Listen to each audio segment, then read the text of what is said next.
దివంగత మహానేత, తెలంగాణ ఉద్యమకారుడు, తెలంగాణ రాష్ట్రం కోసం, ముఖ్యంగా ఈ వరంగల్ జిల్లా కోసం జిల్లాలో ఉన్నటువంటి అన్ని వర్గాలను ఏకతాటి మీదకి తీసుకొని కేసీఆర్ గారి నాయకత్వాన ఈ జిల్లాను ఉద్యమంలో ఉవ్వెత్తున నిలిపి మహాగర్జన కానీ అసలు దేశంలోనే ఊహించినటువంటి సభలు నిర్వర్తించి 8 సంవత్సరాలు జిల్లా అధ్యక్షునిగా ఉండి,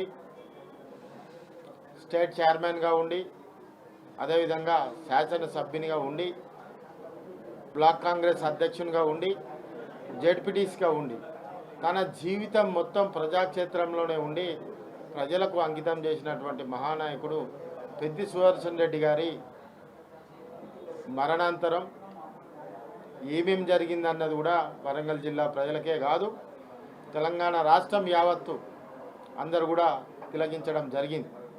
మరి ఈ పరిస్థితులలో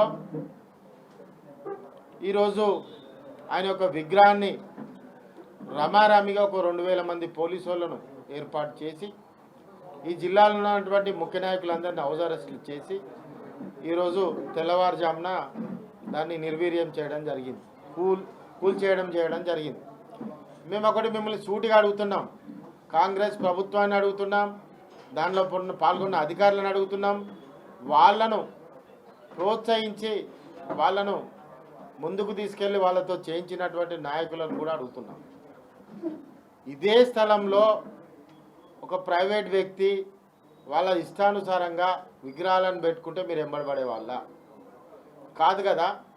ఈరోజు ప్రజాదరణటువంటి పెద్ది సుదర్శన్ రెడ్డి గారు ఆ హాస్పిటల్ మెడికల్ కాలేజ్ తీసుకొచ్చినటువంటి ఆ మహానాయకుని విగ్రహం ఉంటే ప్రజలు ఎక్కడ ఆకర్షితులవుతారు అని చెప్పి ఒక దుర్మార్గమైనటువంటి ఆలోచనతోటి ఈరోజు నిర్వీర్యం చేసాం. మేము కూడా ఖచ్చితంగా నీకు చెప్తున్నాం, ఈరోజు ఒక విగ్రహాన్ని నువ్వు నిర్వీర్యం చేసినావు. కానీ ఆ రోజే చెప్పినాం 7 మండలాలలోనే. ఇప్పుడు అట్లా కాదు, గ్రామాన పెద్ది సుదర్శన్ రెడ్డి వారి యొక్క విడతల వారిగా వారి విగ్రహాలు కానీ, అదేవిధంగా వాల్ పోస్టర్స్ కానీ, అదేవిధంగా క్యాలెండర్ల రూపంలో ప్రతి ఇంట్లో ఉండే విధంగా మేము తక్షణము ఆ ప్రక్రియను కూడా మేము పాల్గొంటాం, చేస్తాం కూడా. కానీ నీకు మాత్రం చెప్తున్నాం, ఈరోజు మీరు ఒక ప్రైవేట్ స్థలంలో, ఒక దాత ఇచ్చినటువంటి స్థలంలో ఈరోజు దాన్ని నిర్వీర్యం చేసినాం. ఇదే మీ రైఫిల్ రెడ్డి, మీ ముఖ్యమంత్రి పచ్చ జెండా కింద, అంటే కాంగ్రెస్ జెండా కింద ఉండి పసుపచ్చని జెండాను అమలుపరిచే విధంగా, చంద్రబాబు నాయుడు యొక్క ఎజెండాను అమలు చేసే విధంగా ఈరోజు మీ పని విధానం ఉన్నది. మీరు నిన్న ముఖ్యమంత్రిగా మొన్న మీటింగ్ చేసిన ఒకరోజు గ్యాప్లోనే ఈరోజు నిర్వీర్యం జరిగింది. మీరు గ్రీన్ ఛానల్ ఇచ్చిళ్ళు, కృతజ్ఞతలు చెప్పాము. మేము అధికారికంగా లాంఛనాలతోటి వారి యొక్క దాన సంస్కారాలు చేశారు, కృతజ్ఞతలు చెప్పాం. కానీ మీరు ఎటువంటి వాళ్ళంటే, మీరు ఆదరణ చూపి అదేవిధంగా మీరు మీ యొక్క రాజకీయ కోణాన్ని, మీ యొక్క నికృష్టమైనటువంటి చేష్టలను ఈరోజు విగ్రహ ధ్వంసం ద్వారా మీ యొక్క ఆలోచన విధానం ఏందన్నది కూడా నరసంపేట ప్రజలు గమనించింది. కాబట్టి ఈరోజు వాళ్ళు మొత్తం రోడ్ల మీదకి, ప్రజలందరూ కూడా రోడ్ల మీదకి వచ్చి మిమ్మల్ని నిలదీసి, ఏది దిష్టి బొమ్మల దహనం జరిగింది, రాస్తా రోకలు జరిగినాయి. నీకు ఇవాళ ఒకటే చెప్తున్నాం, మేము ఈరోజు నీ రాజకీయ భవిష్యత్తుకు ముగింపు రోజు. ఇది మేము చెప్పడం కాదు, ప్రజలు చెప్తున్నాం. నీ రాజకీయ భవిష్యత్తుకి ఇది ముగింపు రోజు. ఎందుకంటే ఎంత కఠినాత్ముడైనా, ఎంత దుర్మార్గుడైనా కానీ ఒక చనిపోయిన కుటుంబాన్ని వెంబడి పడరు.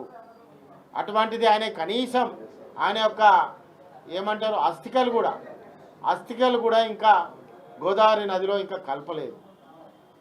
నరసంపేట ప్రజలకు, అదేవిధంగా పాకాల ప్రజలకు గోదావరి నీళ్లు తీసుకొచ్చి నరసంపేట రైతులకు కన్నీళ్లు దూర్చినటువంటి మా పెద్ది సుదర్శన్ రెడ్డి అన్న ఇవాళ తన కుటుంబం యొక్క కన్నీళ్లను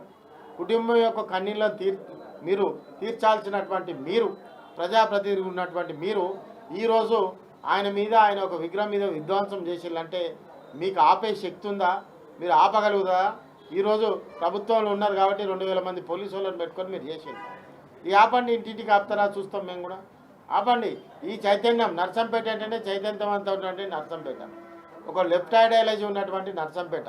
అటువంటి నర్సంపేటలో నువ్వు విధ్వంసం సృష్టిస్తా అంటే నీకు ఇది నడవదు, ఇది చెల్లదు కూడా. నీ విఘ్నతకై ఇవాళ ప్రజలు వదిలి కానీ నువ్వు మూర్ఖంగా ప్రవర్తించినావు కాబట్టి నీకు సరైన బుద్ధి కూడా చెప్తా. ఇంకొక మాట, ప్రభుత్వ లాంఛనాలతోటి ప్రభుత్వ పోలీసుల మధ్య ఇవాళ బాలసుబ్రహ్మణ్యం యొక్క విగ్రహం రవీంద్ర భారతిలో ఏర్పాటు చేయడం జరిగింది.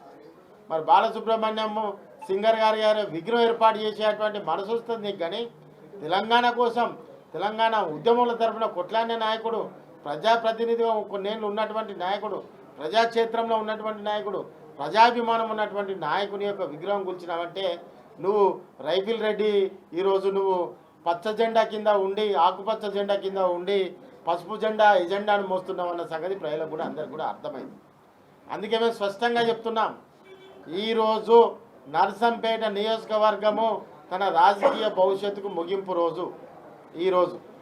అందుకే ఇవాళ ప్రజలందరూ చైతన్యవంతంగా రోడ్ల మీదకి ఎక్కి వారి యొక్క నిరసనలు దిష్టి బొమ్మల ద్వారా వివిధ రూపాలలో చెప్పడం జరిగింది. మేము ఒకటే చెప్తున్నాం, ఇంతమంది నాయకులను అరెస్ట్ చేశారు, ఇంతమందిని మీరందరూ కూడా హౌస్ అరెస్ట్ చేశారు. రేపటి నుంచి ఏం చేస్తావు, ఎల్లుండి నుంచి ఏం చేస్తావు? ప్రజలే స్వతహాగా వారి నిర్ణయాలు తీసుకొని ఇప్పుడు తీసుకున్నారు కదా. సాయంత్రం ప్రజలందరూ రోడ్ల మీదకి వచ్చి, మీరు చెక్ చేసుకోండి, ప్రజలందరూ రోడ్ల మీదకి వచ్చి వాళ్ళ యొక్క వాయిస్ను వినిపిస్తున్నారు. కాబట్టి నర్సంపేట పెద్ద సుదర్శన్ రెడ్డి అన్న జరిగిపోయిండు, ఏదో ఇక నేను నడిపిందే నడుస్తుందని నువ్వు అనుకుంటున్నావు. కానీ అప్పుడు నర్సంపేటలో పెద్ద సుదర్శన్ రెడ్డి అన్న ఆశయాల కోసం బీఆర్ఎస్ పార్టీ పెద్ద సుదర్శన్ రెడ్డి అన్న ఆయన అభిమానులు పనిచేసేది. ఇప్పుడు నర్సంపేట కోసం పెద్ద సుదర్శన్ రెడ్డి అన్న ఆశయాల కోసం ప్రజలే ఇప్పుడు పనిచేస్తారు. నీ దగ్గర 2 లక్షల పైచలకు ప్రజలే, ఓటర్లే ఈరోజు పనిచేయబోతున్నారు. అది మా కళ్ళకు స్పష్టంగా నర్సంపేట యొక్క భావోద్వేగము అన్నీ కూడా స్పష్టంగా కనిపిస్తున్నాయి. కాబట్టి మేము మిమ్మల్ని అందరూ కూడా ఒకటే చెప్తున్నాం, ప్రజలు శాంతియుతంగా మన నిరసనలను తెలపాలి, ప్రజలు శాంతియుతంగా మన అభిప్రాయాలను తెలపాలి. ఖచ్చితంగా భవిష్యత్ కార్యాచరణ ఉంటుంది. సుదర్శన్ రెడ్డి అనే యొక్క ఆశయాలను ఇవాళ పాకాలకు ఎట్లయితే నీళ్లు తీసుకొచ్చి రైతుల కన్నీళ్లు దూడ్చిండో, ఇలా మెడికల్ కాలేజ్ తీసుకొచ్చిండో, నర్సంపేట పట్టణాన్ని అభివృద్ధి చేసిండో, ఇవాళ ఎన్నో రకాలుగా రైతులకు పనిముట్లను ఫ్రీగా ఇచ్చిండో, ఇంకా నానా రకాలుగా రాష్ట్రంలో ఏదన్నా వచ్చిందంటే ఫస్ట్ తీసుకొచ్చి నర్సంపేటలో పెట్టుకునేది. అదేవిధంగా ఎల్సీ గ్యాస్ ఏదైతే ఉంటుందో ఆ గ్యాస్ను కూడా పట్టణం మొత్తం కూడా ఏర్పాటు చేసుకున్నటువంటి నాయకుడు. మరి నిరంతరం ప్రజల కోసం ఎప్పుడు కూడా ఆలోచించేటువంటి నాయకుడు. నువ్వు నిర్వీర్యం చేస్తా అంటే, నువ్వు కాల రాస్తా అంటే, కాల రాసేందుకు అదేమన్నా ఊరికే నీ యొక్క పార్టీ లెక్క అనుకుంటున్నావా? మీరు అప్పుడప్పుడు వస్తూ అంటారు, పోతా అంటారు, అంతేగాని ఒక శాశ్వతంగా ప్రజల హృదయాల్లో ఉండేటువంటి నాయకుడు పెద్ద సుదర్శన్ రెడ్డి గారు. మరి అటువంటి మహానేతను ఈ విధంగా నువ్వు కాలరాస్తానంటే ఇలా ప్రజలు తిరగబడ్డారు కాబట్టి నువ్వు ఫస్ట్ నీ పద్ధతిని, నీ యొక్క ఆలోచనను అన్నిటి కూడా మార్చుకో. ఈ ఎఫ్ఐఆర్ చూడండి, ఎఫ్ఐఆర్లో ఏముంది? 5గురి మీద కేసులు పెట్టింది. ఎఫ్ఐఆర్లో కంప్లైంట్ ఎవరు చేశారు? ఒక పోలీస్ కానిస్టేబుల్. వాళ్ళంట పెట్రోలింగ్కి పోతాంటారంటే మేము విగ్రహాన్ని పెడతామంట. పెట్రోలింగ్ పోతే మేము విగ్రహాన్ని పెట్టడం ఏంటి? మేము బాజాప్తా డేలో అందరు కూడా చూశారు, డేలో బాజాప్తా విగ్రహం పెట్టినాం. డేలో విగ్రహం పెట్టి పోలీసులకు వివరించినాం. మేము షెడ్యూల్ మీరు నోటీస్ ఇచ్చారా? ఇప్పటివరకు ఇవ్వలేదు కాబట్టి మేము పెట్టుకున్నాము.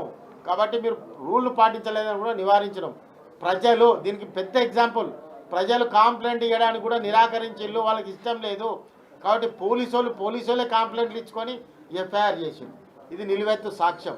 కాబట్టి నర్సంపేటలో మీడియా మిత్రులందరూ కూడా చెప్తున్నాం, నర్సంపేటలో విధ్వంసకరమైనటువంటి రాజకీయ ఒత్తిడి ఏ విధంగా జరుగుతుందో అధికారుల మీద అని కూడా మీరు గమనించాలి. మీరు అక్కడ ప్రజా అభిప్రాయాలను, అదేవిధంగా అధికారుల ఒత్తిడికి ఎలా గురవుతున్నారు, అక్కడ నాయకులు ఏ విధంగా వివక్షత చూపుతున్నారు, అభివృద్ధిపై కాకుండా, ఇచ్చిన హామీల మీద కాకుండా వివిధ రూపాలలో కక్ష సాధింపుగా చేసుకొని బెదిరింపులతోటి ఈరోజు రాజ్యం వెళ్తామంటే బిడ్డ హిట్లర్ లాంటి వాళ్ళే కాలగర్భాన కలిసిపోయిళ్ళు. చాలామంది కూడా మేము గొప్ప అనుకున్న వాళ్ళు కాలగర్భంలో కలిసిపోయిళ్ళు. కాబట్టి మీకు ఒకటే చెప్తున్నాం, బీఆర్ఎస్ పార్టీ కాలి గోటు కూడా పనిచేయని వాళ్ళు ఈరోజు ఏదేదో పనిచేస్తున్నారు. ఖచ్చితంగా నర్సంపేటలో రాబోయే రోజులలో గెలిచేది, ఉండేది, నిలబడేది బీఆర్ఎస్ జెండానే. కాబట్టి మీరు ఉన్కదంపుడు వేషాలు వేస్తే మాత్రం ఇక్కడ భయపడ్డాడు ఎవరు లేడు. నీకంటే 4 ఆకులు ఎక్కువ చదువుకున్నాలే మేమేమో. కాబట్టి మీ చరిత్రలేంది, మీ స్థితిగతులేంది అన్నీ కూడా తెలిసిన వాళ్ళం కాబట్టి ఖచ్చితంగా మేము దాన్ని హ్యాండిల్ చేస్తాం. ప్రజలకు ఉపయోగపడే విధంగా పెద్ది సుదర్శన్ రెడ్డి గారి ఆశయాలు ఏ విధంగా వారు ఉన్నప్పుడు పనిచేసిలో వారి ఆశయాలకు తగ్గట్టుగా భవిష్యత్ కార్యాచరణ ఉంటుందని కూడా మేము ఈ సందర్భంగా మీడియా వాళ్లకు పొద్దున్న నుంచి గృహ నిర్బంధం చేసిన మా కార్యకర్తలకు మా నాయకులకు అందరు కూడా నా వెంబడి ఉండి నా సహకరించినటువంటి మీడియా మిత్రులకు అందరు కూడా పెద్దలకు అందరు కూడా పేరు పేరున నా హృదయపూర్వక నమస్కారాలు. ఖచ్చితంగా రాబోయే రోజులలో ఈ వరంగల్ జిల్లాలో పార్టీని కాపాడతాం, ఇంకా ముందుకు తీసుకువెళ్తాం. సుదర్శన్ రెడ్డి అన్న ఆశయాలను కేసీఆర్ యొక్క ఒక ఇన్స్ట్రక్షన్స్ను కేటీఆర్ యొక్క ఆలోచన విధానాన్ని ముందుకు తీసుకెళ్తామని కూడా ఈ సందర్భంగా మీడియా మిత్రులందరూ కూడా చెప్పడం జరుగుతుంది. జై తెలంగాణ, జై కేసీఆర్, జై కేటీఆర్.